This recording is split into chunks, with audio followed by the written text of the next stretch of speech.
kulanti wacan u wanaagsan qayaarta awada naga daawanaysa ku soo dhawaada warka telefishinka Hillaac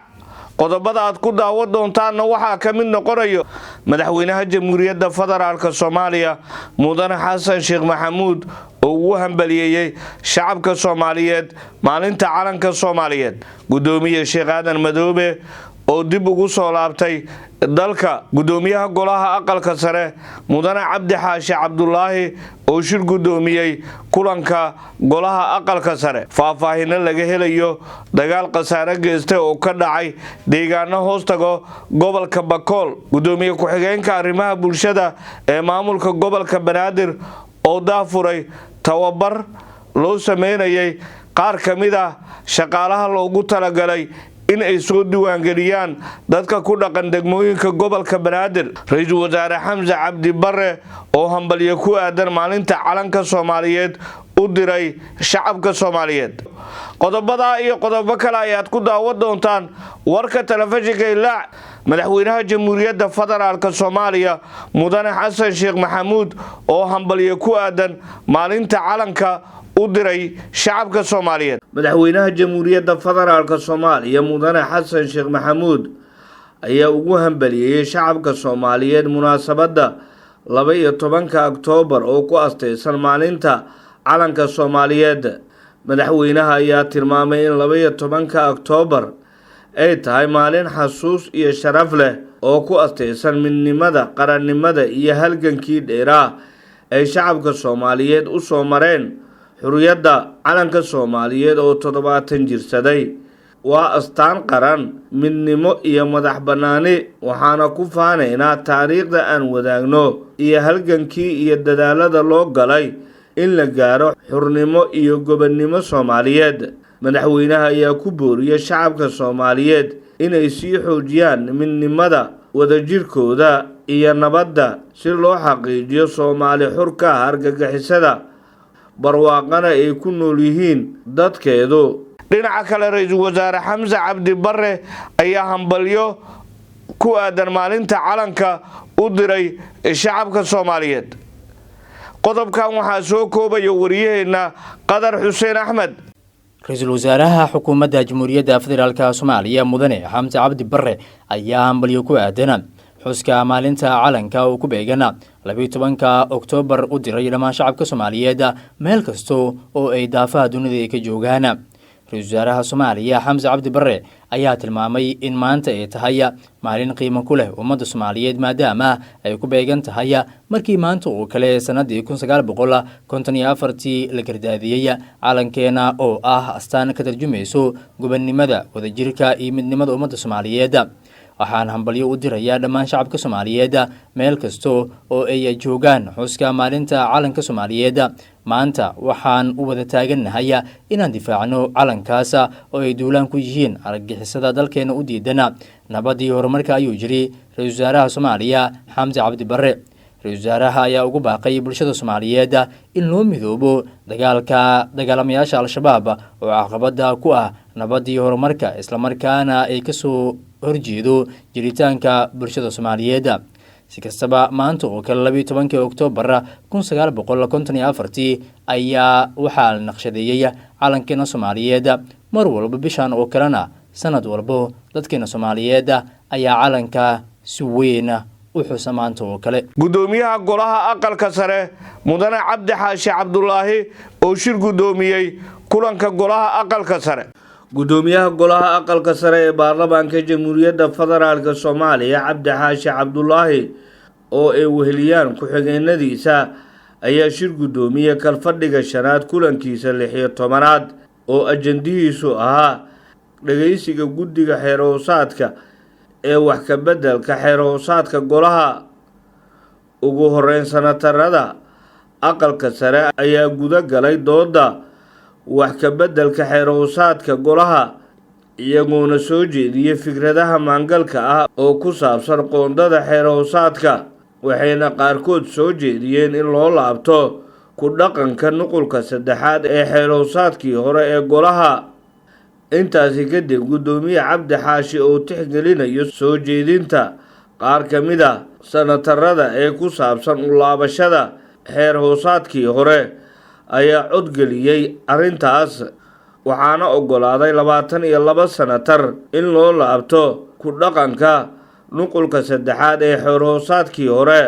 4 senatar ayaa diiday midna waa ka aamusay sidaas ayuu ku meel maray in golaha ku dhaqmo xeer-hoosaadkii hore ee golaha alla keena tirada 22 baa ogolaatay 4 baa diiday 1 baa ka aamusay sidaa la ajligeed gudoomiyuhu cod male gudoomiye cod male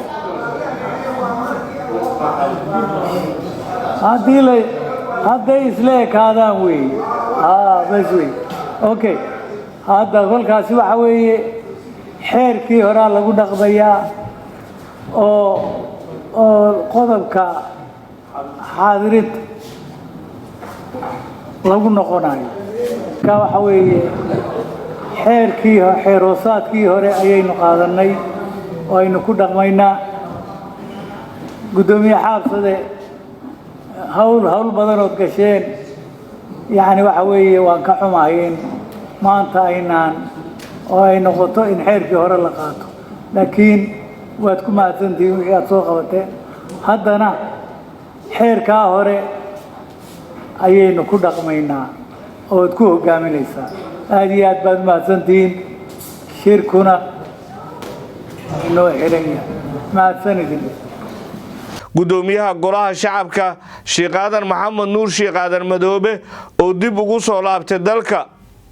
qodobkan waxaa soo koobaya wariyaheena Maxamed Cusmaan Nuur Golden gudoomiyaha golaha shacabka ee baarlamaanka Jamhuuriyadda Federaalka ee Soomaaliya Sheekh Aadan Maxamed Nuur Madoobe iyo wafdi hogaaminayo oo maalmii la soo dhaafay safar shaqo u joogay dalka Imaaraadka Carabta ayaa maanta dalka dib ugu soo laabtay waxaana garoonka diyaaradaha caalamiga ee aadan cadde ku soo dhaweeyay xildhibaano ka tirsan golaha shacabka ee baarlamaanka dalka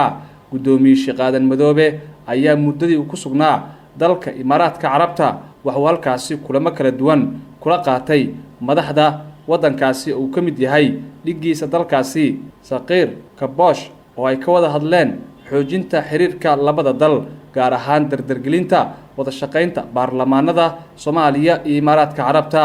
wafdiga gudoomiyaha golaha shacabka ee baarlamaanka Jamhuuriyadda Federaalka ee Soomaaliya waxaa qayb ka ah guddiga saaxiibtinimada baarlamaanada Soomaaliya iyo Imaaraadka Carabta iyo xubnaha baarlamaanka Soomaaliya ku matala baarlamaanka Jaamacadda Carabta iyadoo gudoomiyaha uu ka mahad celiyay soo dhaweynta loo sameeyay gudoomiye ku-xigeenka arrimaha bulshada maamulka gobolka Banaadir oo tababar u furay qaar ka mid ah shaqaale loo tababarayay in ay soo diiwaan galiyaan dadka ku dhaqan degmooyinka gobolka Banaadir gudoomiye ku-xigeenka arrimaha bulshada iyo wacyigelinta maamulka gobolka Banaadir Cabdicasiis Cusmaan Maxamed ayaa daafuray tababar kor loogu qaadayo xirfadda howlwadeennada ka shaqayn doono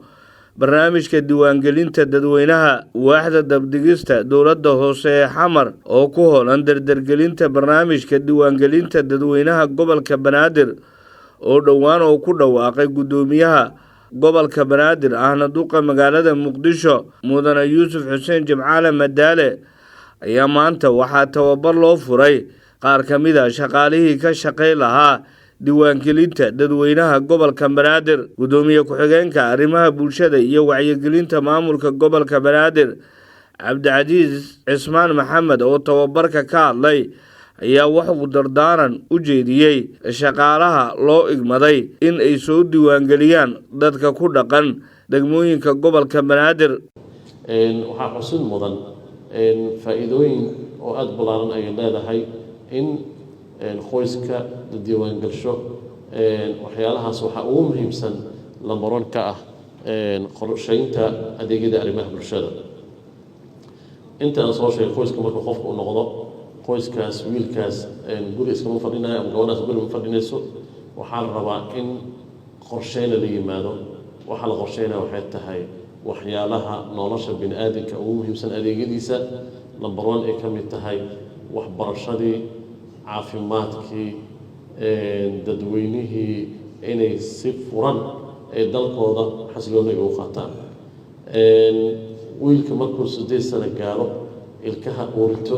waxaa waajib ah inuu iskuul aado iskuul markii la aadayo ama gabadha iskuul aado ama wiilka yar iskuul aado aabbihii wuxuu ogaanaa in dowladdiisa ay qorshaysay qorshaha ay horey usoo samaysa ah diiwaangelinta dadweynaha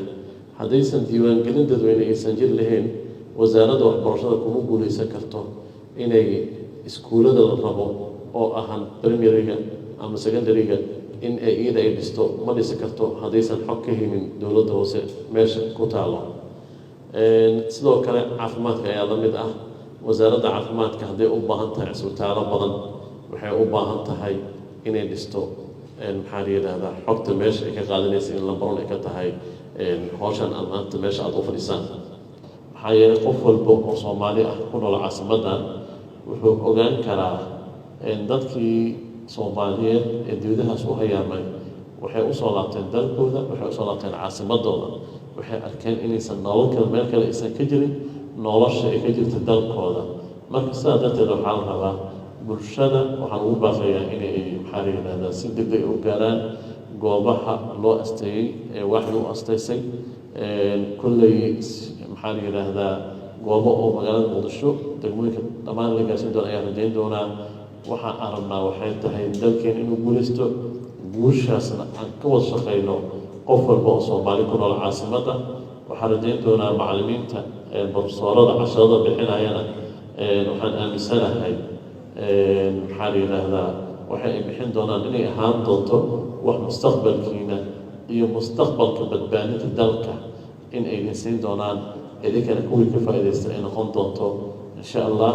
gudoomiyaha hay'adda Sodma Maxamuud Macalin Cabdulle oo kulan la qaatay madax ka tirsan dowladda Norway gudoomiyaha hay'adda maareynta musiibooyinka qaranka Soomaaliyeed Maxamuud Macalin Cabdulle oo ku guda jiro safar shaqo oo ku joogo magaalada Nairobi ayaa kulan muhiim ah la qaatay madaxa safaaradda Norway u qaabilsan xiriirka barnaamijyada horumarineed oo ah mas'uulka safaaradda u qaabilsan arrimaha la xiriira bini'aadanimada kulankan waxaa lagu lafaguray arrimo ay ka mid yihiin saameynta taban ee ka dhalan karto xaaladda abaarta la saadaaliyay halka mas'uuliyiinta ee si qoto dheer leh uga doodeen hanaanka deeq bixinta ay soo jireenka ahayd iyo sida ee lagama maarmaan u tahay in dowladda door ku yeelato si ay u xaqiijiso tayada waxqabad ee adeeg bixiyaasha fuliyo mashaariicda ku dhisan deeqaha gabagabadii kulanka waxaa la isku afgartay in la sii wado wada xaajoodka lagana qaybgeliyo saamileyda oo aadka u quseeyo ajadahan